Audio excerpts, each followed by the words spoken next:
Hi, I'm Elizabeth Elias with Elizabeth Elias Consulting. I'm here with these ladies today. I'll let you introduce yourself. I'm Beth from Path Nutrition. And I'm Jessica, also with Path Nutrition. So we are all here today because I have been seeing a lot lately.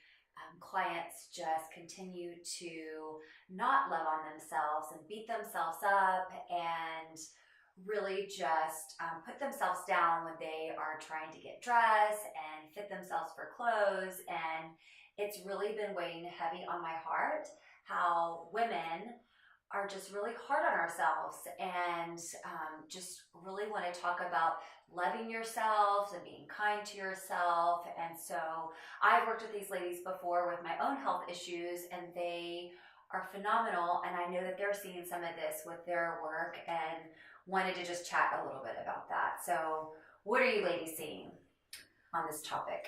Well, in terms of getting dressed, we feel like we see a lot of ladies that do struggle with getting dressed in the morning, and then it impacts their whole day. So they take their clothes to mean, since they don't fit well on them, that they are not good enough. And so then they carry around that burden of not feeling good enough throughout their whole day at work, with their kids, with their family, and so on. Yeah. So it makes it hard. Yeah.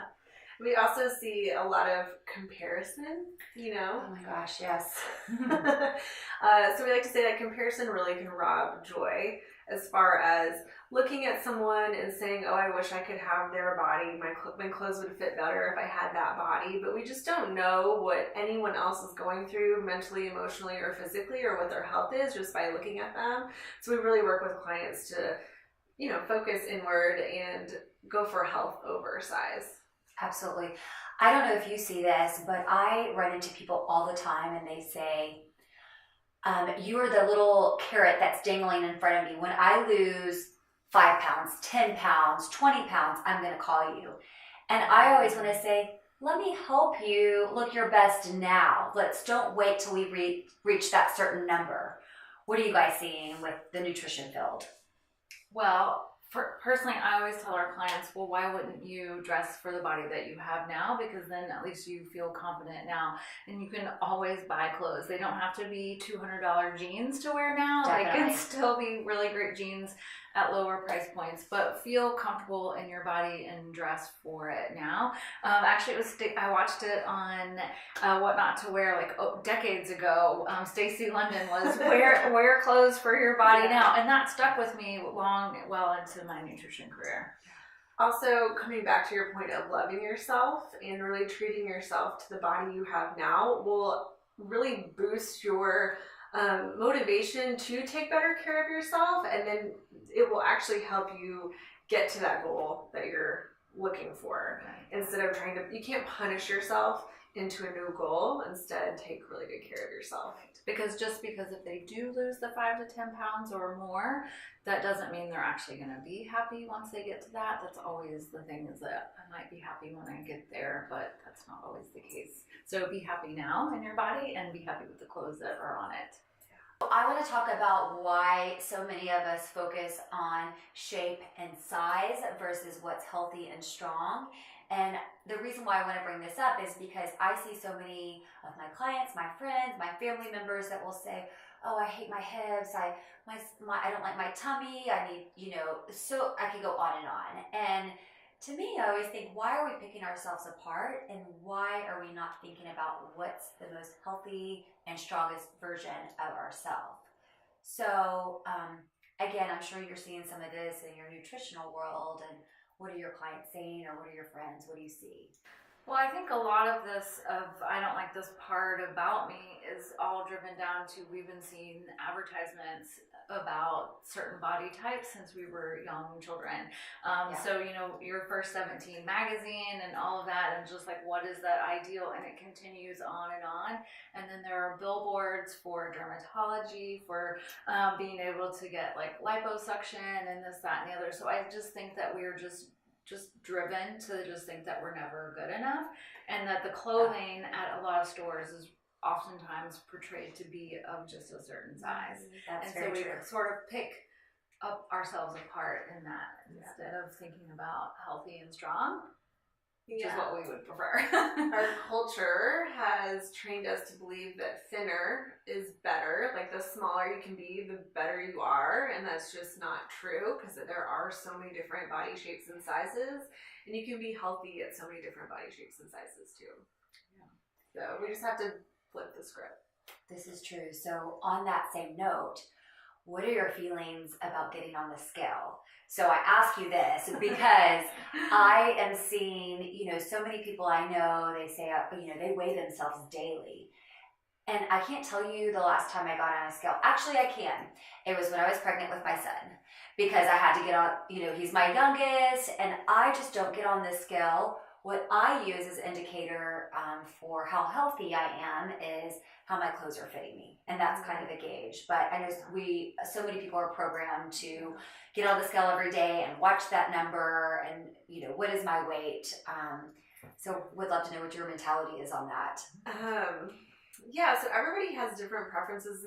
Like with the people we work with, there's different ways that we can monitor progress or health. When it comes to this scale, we want people to get to a place where that data is neutral. So if you're weighing yourself every day, but you're just using that as neutral data and it doesn't spiral you down a path of feeling, overly confident or very insecure, then that's kind of the place where you want to be with the scale. And if you're not at that place, if the scale is currently causing you internal drama in either direction, it might be time to take a break and try some other data that can, be more beneficial for you as you start to learn all these other ways to be healthy. Exactly. Yeah. The other thing that people do is they see a number and they're like, oh, I made it. Now I can relax. And then they go and then they get themselves back into that whole point of, okay, well now I can relax and eat all the fun foods. And then they're back where they found themselves of, oh man, I've done it again. And so it starts that whole roller coaster again. The scale is just data about how much gravity is pulling on your body. That's it. It's just one number. So the same person, I've weighed the same weight 2 different times. One where I was taking really great care of myself and had gained muscle mass, and one where I was not taking great care of myself, and it was like the weight didn't change, but my body was in very different conditions. Yeah. So we have to look at other numbers like cholesterol and so I want everybody to know what their internal numbers are. So going to a doctor or other healthcare professional that can find that information on what is your nutrient status? How is your cholesterol doing? Are you inflamed? Are you having food reactions that are causing problems for you? That's the information that we should really be focused on, and so that way we know that we're healthy and we can have an optimal life. Absolutely. So in talking about measuring your size and shape versus what's healthy and strong, I personally feel like the way to change our mindset is to surround ourselves with positive people that don't overanalyze everything they eat and what clothes make me look thin and on and on and on. What are things or tools that you find to help people kind of change that mindset and that mentality around I have to look a certain way? Yeah, well, I definitely recommend thinking about or taking inventory of who you're currently following on social media and starting to notice what people around you are saying. It kind of just all starts with awareness. And then looking for the people who do build you up. There's, some wonderful accounts that can share more positive information.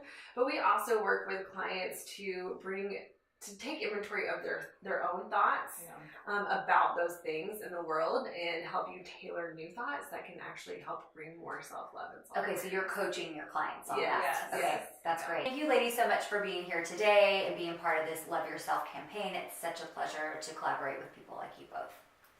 Thank you so much for having us. Thank you so much for having us. We love talking about this type of stuff.